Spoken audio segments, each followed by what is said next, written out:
Hello guys, in this video I'm going to show you how to check stickers on the Goodnotes application.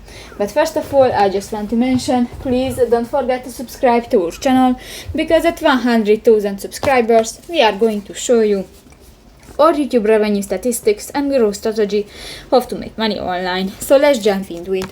First of all, open the application on your device.